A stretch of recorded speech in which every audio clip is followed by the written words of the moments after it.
Alors notre conseil municipal a refusé l'implantation des compteurs Linky, comme environ 500 communes en France, et bon, ça ne plaît pas à l'État parce que c'est un projet qui sera juteux. On a donc pris une délibération, elle était cassée par le tribunal administratif en 2017, et là on a fait appel. Alors un appel pour une petite commune, ça coûte cher, ils le savent. Et en général, les communes renoncent et nous, on est les premiers à faire appel, mais avec le soutien d'une association Alga Bretagne qui a récolté environ 20 000 euros de fonds de la part de gens qui sont solidaires avec notre commune pour pouvoir aller aussi loin que possible en justice, parce qu'on ira aussi loin que possible. S'il faut aller au Conseil d'État, on ira au Conseil d'État. S'il faut aller devant les instances européennes, on ira devant les instances européennes. D'abord, je pense que c'est un choix de société auquel nous, on ne souscrit pas. C'est un choix de société qui consiste à utiliser la vie privée, l'information que l'on prend sur la vie privée par l'intermédiaire de ces compteurs communicants, dits intelligents, comme si une machine avait une quelconque intelligence. Euh, on prélève des informations à l'aide des compteurs électriques ou des compteurs à gaz ou des compteurs à eau, qui vont représenter à peu près 81 millions de compteurs d'ici de 3 ans, pour revendre ces informations, hein, qui vont être traitées par des logiciels extrêmement performants. On revend ces informations à des boîtes de publicité, à des commerces, etc., de manière à cibler des publicités au lieu de faire une publicité en nombre qui s'adresse un petit peu à tout le monde. Et en lien avec cette capacité technique qu'ont les compteurs communicants de prélever de l'information sur notre vie privée, sur nos habitudes de vie, eh bien, on a le développement d'une technologie qui permet de pucer les appareils électroménagers, hein, y compris la brosse à dents.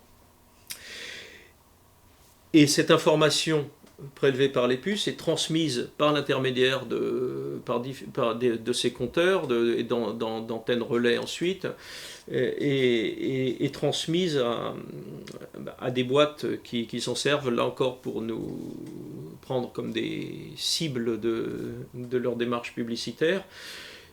Et c'est un modèle de société qui ne nous convient pas du tout, et qui est un modèle de société où l'histoire de la technique, ou l'histoire de la technologie devient et les intérêts financiers qui sont derrière deviennent les véritables agents de l'histoire, les véritables auteurs de l'histoire.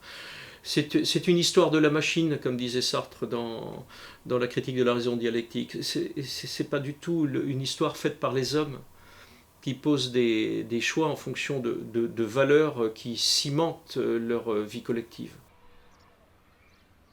Ces compteurs rajoutent par l'intermédiaire du courant porteur en ligne un surcroît d'ondes, alors que par ailleurs le gouvernement demande aux communes de ne plus installer de Wi-Fi dans les écoles maternelles. C'est toute la pseudo-rationalité des gens qui nous gouvernent. Laissons de côté même la polémique sur les personnes électrosensibles. Nous, on vient de mettre à disposition gratuitement des chambres pour les personnes électrosensibles. Le Conseil a voté une délibération il y a quelques jours dans ce sens-là, en partenariat avec l'association anti-Linky Alga. L'électricité, c'est un symbole. Quand on a des enfants en bas âge, si on ne peut pas se chauffer, qu'on a un système de chauffage électrique, on est vraiment dans de grandes difficultés. Le droit à l'eau, le droit à l'électricité aujourd'hui, ce sont presque des droits, on va dire, naturels, même si il faut que techniquement la chose soit possible. Or aujourd'hui, Enedis traite le citoyen qui a besoin d'électricité ou qui a besoin d'eau comme un client, c'est-à-dire comme un objet marchand, comme un consommateur. Tout est marchandisé. Notre vie privée, à travers les informations qui seront captées par intrusion de ces capteurs à notre domicile, notre vie privée est marchandisée. Ça n'est même plus l'économie qui définit la vie d'aujourd'hui, c'est la finance. Ce sont des intérêts purement financiers. Alors la Cour des comptes vient d'épingler cette affaire-là en disant que ça ne sert que les intérêts d'Enedis, grosso modo, et ça met en danger la santé des gens, leur sécurité. Là, dans les jours qui viennent de s'écouler, il y a eu encore 3 incendies de disjoncteurs qui sont immédiatement à côté des compteurs. Alors dès l'instant on ne peut pas prouver que c'est le compteur qui vient d'être posé qui a provoqué l'incendie, la société Enedis et les sociétés sous-traitantes qui posent les compteurs dégagent leurs responsabilités. Les gens, ils ont perdu leur maison. Il y a une personne qui a perdu la vie la semaine dernière.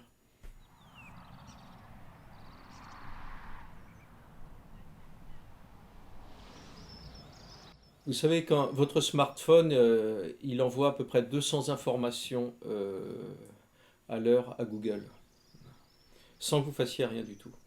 Ces informations, elles sont traitées, multipliées par les millions de smartphones.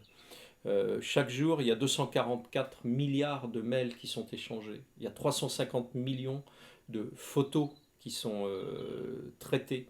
C'est ça le big data. C'est pour ça qu'on a besoin d'algorithmes de traitement.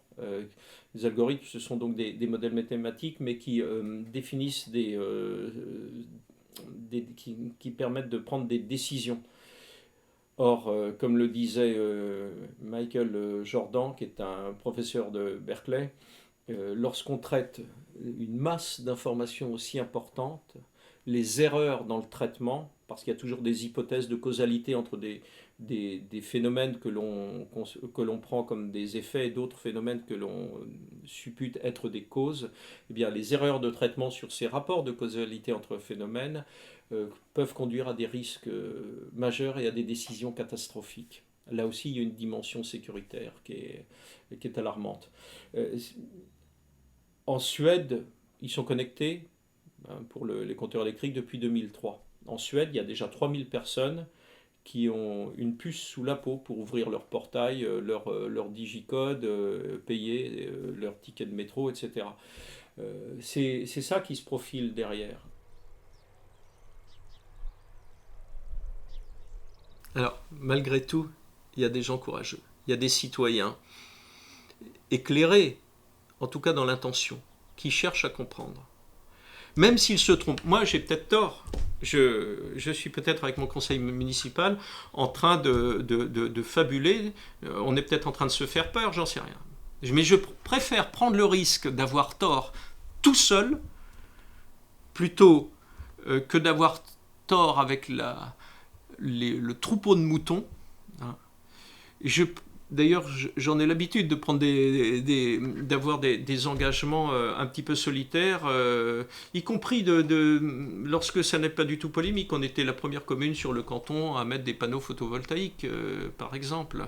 J'ai mis en place une maison du bien-être que j'ai eu du mal à faire financer parce que ça ne plaît pas beaucoup aux médecins, et notamment du conseil général, mais avec un magnétiseur, avec une kinésiologue.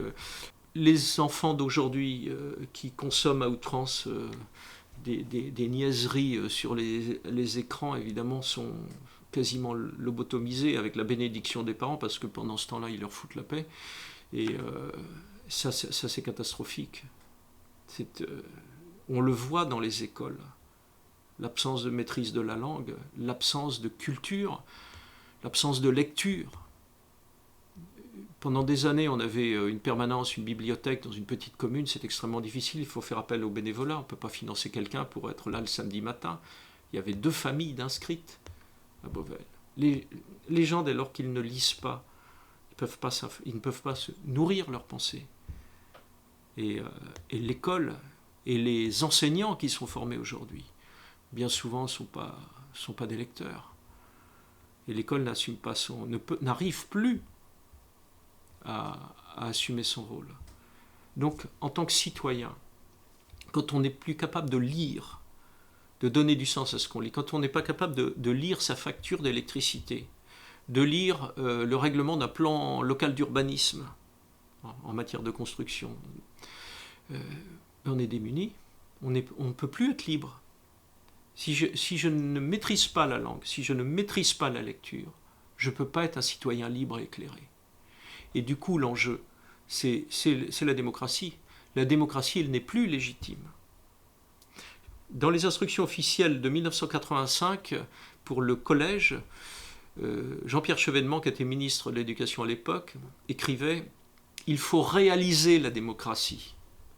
Ça veut dire qu'elle n'est pas effective. Et la réaliser, ça veut dire agir en citoyen libre et éclairé surtout, doué de raison. Et c'est tout l'enjeu de l'enseignement. Je relisais récemment un ouvrage qui a été écrit par un jeune homme qui devait avoir 16 ou 18 ans, qui est né en 1530. C'était un ami de Montaigne, il s'appelait La Boétie. Cet ouvrage s'appelle Discours sur la servitude volontaire. L'idée de servitude volontaire, ça veut dire que les gens en fait ne sont pas si attachés que ça à leur liberté.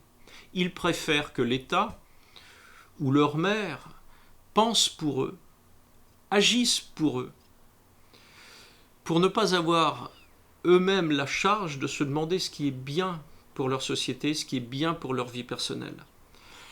Ils ne veulent pas non plus savoir. Le désir de savoir est un pseudo-désir, le savoir est une pseudo-valeur. Les gens préfèrent ignorer. Mais il s'agit d'éclairer les gens et de préserver leur liberté, sinon contre leur gré, mais sans qu'ils angoissent, sans que ça leur pèse, sans qu'ils en arrivent à se dire « Oh là là, mais moi j'ai quelque chose à dire sur ma propre vie, sur ce qu'on va faire de moi, sur ce que les puissances financières, qui sont des rouleaux compresseurs, tendent à faire de moi. » Vous voyez, c'est pas... Alors moi je le fais à une toute petite échelle d'une commune de 600 habitants. Quelques-uns le font à une plus grande échelle. Et puis il y a toute la masse des élus qui disent oh, on n'est pas responsable juridiquement, donc on laisse passer.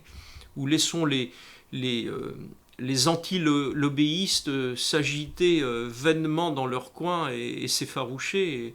Et la machine à écraser, la machine à contrôler passera.